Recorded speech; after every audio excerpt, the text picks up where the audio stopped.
자, 하나님 아버지와 우리 주 예수 그리스도를 쫓아 오는 은혜와 평강이 오늘 모이신 여러분들과 함께 하기를 바랍니다. 아멘. 제가 신학교에 가기 전까지 신앙생활을 했던 교회에서는, 교회를 충실히 섬기는 분들이 몇 명 계셨습니다. 젊었을 때부터 교회에 헌신하신 분들이었고, 그분들이 교회의 기둥이 되어서 기쁜 일도 굳은 일도 마다하지 않고 열심히 하셨어요. 지금은 많이 연로해지셨고 또 많은 분들이 하나님의 곁으로 가셨지만 그분들의 헌신으로 교회는 자립도 하고 60년이 넘는 세월을 버틸 수가 있었습니다. 제 부모님, 특히 어머니도 열심히 교회 생활을 하시고 교회를 섬기셨던 분 중에 한 분인데 저는 그것이 굉장히 자랑스럽습니다. 한 교회에서 신앙생활을 하고 또 끝까지 교회를 지키고 있다는 것이 절대로 쉬운 일이 아니기 때문에 그렇습니다. 교회 안에서도 세상사처럼 여러 일이 일어납니다. 해가 쨍쨍이 비치고 잔잔할 때도 있지만 어느 때는 파도도 치고 풍랑도 세게 붑니다. 알 수 없는 소문에 휘말리기도 하고 시기와 질투의 중심에 서기도 합니다. 때로는 오해로, 때로는 의견 충돌로 성도의 교제가 거룩하게 못되기도 합니다. 교회라고 해서 늘 좋은 일만 있는 것이 아니라는 것이에요. 그럼에도 불구하고 끝까지 교회를 지킨다는 것, 그리고 자신의 신앙을 버리지 않는다는 것은 정말로 대단한 일입니다. 희생과 헌신으로 그리고 인내로 모든 것을 감내했기 때문입니다. 저는 우리 교회 장로님, 권사님, 집사님들이 이런 대단한 사람들이 되셨으면 좋겠습니다. 앞으로 우리가 가는 길에는 행복과 기쁨만이 있지는 않을 것입니다. 울퉁불퉁한 길도 있고 진흙길도 있을 것입니다. 파도도 있고 풍랑도 있을 것입니다. 그러나 분명한 것은 그 길의 끝에는 하나님의 나라가 기다리고 있을 것이라는 것입니다. 그러니 신앙 안에서 우리 모두 하나가 되어서 같은 길을 걷기를 바랍니다. 우리 주 예수께서 교회를 지키고 모든 것을 감내하는 여러분들에게 복 주시기를 바랍니다. 오늘 복음서에서는요, 이런 사람들이 등장합니다. 오랫동안 하나님의 집인 성전을 사모하고 성전을 떠나지 않는 사람들이 등장합니다. 그리고 그들은 하나님의 약속, 예언이 성취된 것을 직접 목격합니다. 정결 예식과 성별을 하러 성전에 올라온 아기 예수와 만났기 때문이에요. 유대인들은 이 정결 예식이라는 걸 하는데 아기를 낳았을 때도 이 정결 예식을 합니다. 그래서 남자아이를 낳았을 때는 40일, 여자아이를 낳았을 때는 66일 후에 정결 예식을 하러 성전에 옵니다. 그리고 율법에 따르면 모든 난 것의 첫 번째 아들은 또는 수컷은 하나님의 것이 됩니다. 오늘 첫 번째 봉독이었던 출애굽기 13장 2절에는 이렇게 쓰여져 있습니다. 이스라엘 자손 중에서 사람이나 짐승을 막론하고 태에서 처음 난 모든 것은 다 거룩히 구별하여 내게 들리라. 이는 내 것이라 하시니라. 모든 가정에서 첫 번째 태어난 아이는 하나님께 바쳐 하나님의 일을 시켜야 하는 것입니다. 그러나 하나님은 이를 대체할 방법도 주셨습니다. 하나님의 일을 대신할 레위 지파를 선별하셔서 첫 번째 아이 대신에 일하게 하셨습니다. 그리고 레위 지파가 일하는 대신 5세겔, 당시 노동자의 약 20일치 정도의 품삯을 내게 했습니다. 예수께서는 첫 번째로 태어나셨기 때문에 부모님과 함께 성전에 올라가셨습니다. 마리아는 정결 예식을 하고 예수님은 5세겔의 속전을 내기 위함이었습니다. 그리고 그때 예수님의 부모는 시므온이라는 사람을 만나게 됩니다. 시므온에 대해서는 오늘의 복음서에 이렇게 써 있습니다. 25절부터 26절에 있는 말씀입니다. 예루살렘에 시므온이라는 사람이 있으니 이 사람은 의롭고 경건하여 이스라엘의 위로를 기다리는 자라. 성령이 그 위에 계시더라. 그가 주의 그리스도를 보기 전에는 죽지 아니하리라 하는 성령의 지시를 받았더니 라고 쓰여져 있어요. 시므온에 대한 소개는 이게 다입니다. 그가 유명한 제사장이라든가 율법학자라든가 부자라든가 신분이 높다라는 이런 소개는 하나도 없습니다. 그는 의롭고 경건한 사람, 이스라엘의 위로를 기다리는 사람, 그리고 성령이 함께하는 사람이었습니다. 그저 평범한 사람. 지금 우리 교회 관점으로 보면 교회를 충실히 섬기던 평신도라고 할 수가 있겠습니다. 교회의 장로님, 우리 집사님, 권사님 같은 분이었다라는 것입니다. 그러나 시므온에게는 우리가 알지 못하는, 어쩌면 알아도 크게 신경을 쓰지 않는 놀라운 일이 하나 있었습니다. 성령의 지시가 있었고 그 지시대로 성전에서 메시아를 기다리고 있었다는 것입니다. 그리고 요셉과 마리아가 아기 예수의 속전을 위해 성전에 가자 시므온은 기다리던 메시아를 영접하게 됩니다. 성령의 지시가 이루어진 것입니다. 이에 시므온은 아기 예수를 안고 하나님께 찬양을 합니다. 그 찬양이 우리가 매주 예배 때 부르는 노래, 눈크 디미티스, 시므온의 노래입니다. 눈크는 이제, 지금이라는 뜻이고 디미티스는 허락하셨다라는 뜻입니다. 그리고 시므온의 이름의 뜻은 주께서 들으셨다라는 뜻이에요. 잠깐 이 앞에 있는 화면을 잠깐 볼까요? 이 그림은요, 렘브란트가 그린 시므온의 찬양이라는 그림입니다.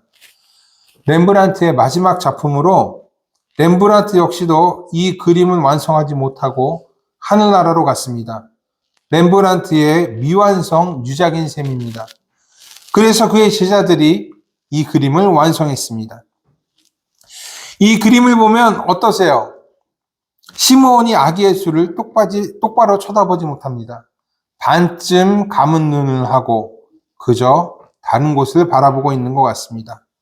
아마도 너무 나이가 많아서 시력을 많이 잃어버린 것 같습니다. 게다가 아기 예수를 들고 있다기보다는 마치 손 위에 아기 예수를 올려놓은 것처럼 보입니다. 성경은 시므온이 아기 예수를 안았다라고 말하지만 렘브란트는 누군가가 아기를 시므온 손 위에 올려놓은 것처럼 표현했습니다. 마치 시므온의 손 위에 구원이 임했다라는 것을 표현한 것 같습니다. 이스라엘의 위로를 기다리는 시므온에게 드디어 구원의 위로가 전해진 것입니다. 이에 시므온은 노래합니다.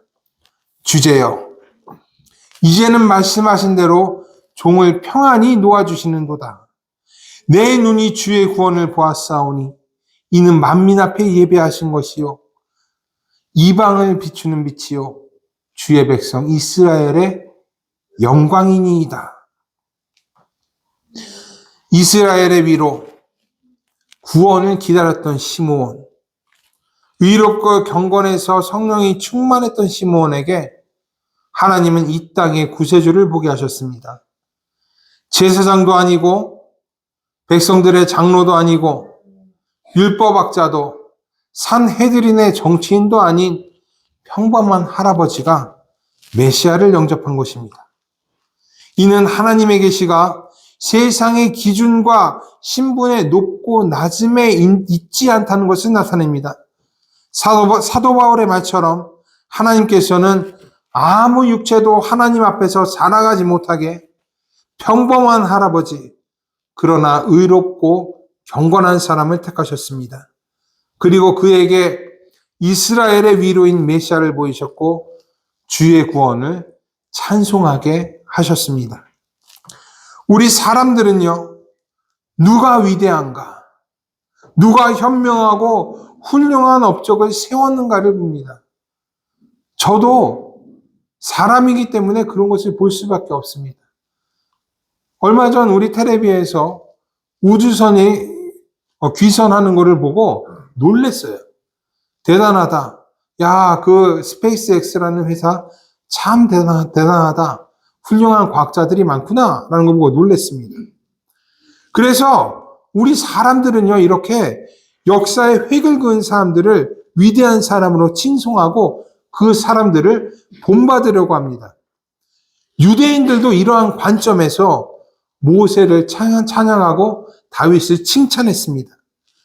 그렇다면 하나님도 그러실까요? 만일 그렇다면 시므온과 같은 평범한 할아버지에게 하나님은 예수님을 보이시지 않으셨을 것입니다. 그보다 더 나은 사람, 위대한 사람, 돈 많은 사람, 권력 있는 사람, 명예가 높은 사람에게 예수님을 보이시고 훌륭한 업적을 이룬 사람에게 주의 구원을 찬양하게 하셨을 것입니다. 그러나 하나님께서 시므온에게 이런 일을 맡기셨다는 것은 하나님의 관점이 우리 사람과는 다르다라는 것을 나타내는 것입니다. 하나님에게 있어서 위대함은 훌륭한 업적을 세우거나 강력한 힘을 가지는 것이 아니었습니다.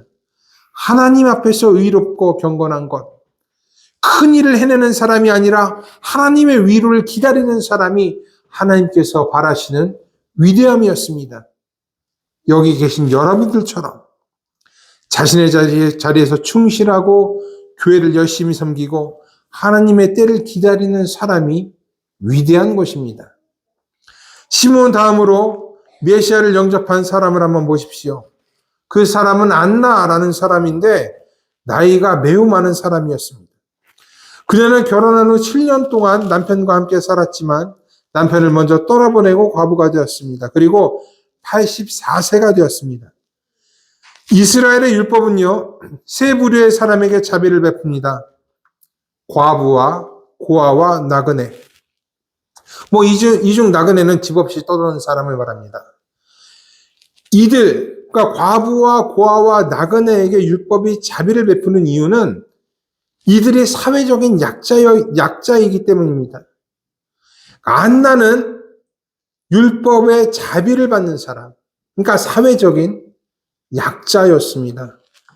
이런 안나에 대해서 성경은 성전을 떠나지 아니하고 주야로 금식하며 기도함으로 섬겼다라고 말합니다. 안나가 왜 성전을 떠나지 않았을까요? 그녀가 열정을 가지고 성전을 섬기고자 작정했기 때문일까요? 물론 그런 이유도 있었겠지만 저는 구제와도 상관이 있었을 것이라고 생각합니다. 예루살렘 성전에는 구제를 위한 성금함이 따로 준비가 되어 있었습니다. 그리고 성전에서 가난한 사람들에게 구제금을 나누어 줬습니다. 또한 신명기 26장 12절에 따르면 성전에 11조를 드리는 해에 그 11조를 받는 대상은 레위인만이 아니었어요. 레위인과 과부와 나그네와 고아였습니다. 이러한 성전에서의 복지가 있었기 때문에 안나는 쉽게 성전을 떠나지 못한 것으로 보입니다. 그리고 이에 대한 감사로 안나는 주야로 금식하고 기도로 성전을 섬겼던 것입니다. 그런데 이렇게 힘든 생활을 했던 안나가 시므온 다음으로 예수님을 영접합니다.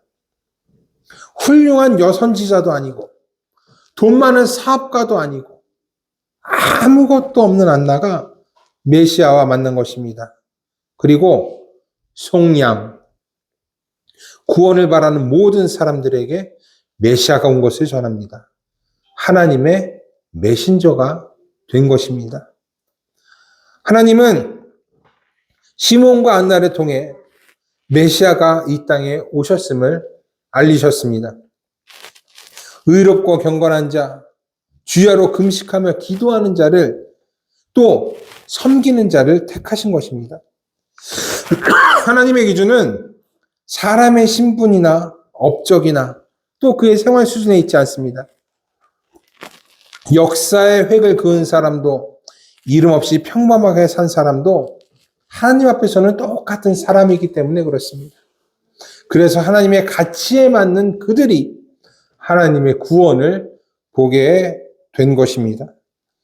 예수께서는 세례 요한을 보면서 여자가 낳은 자 중에 세례 요한보다 큰 이가 일어남이 없도다 라고 말씀하셨습니다.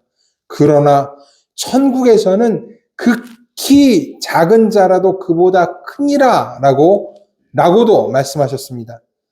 우리 크리스찬들은요, 천국을 향해 가고 있는 사람들입니다.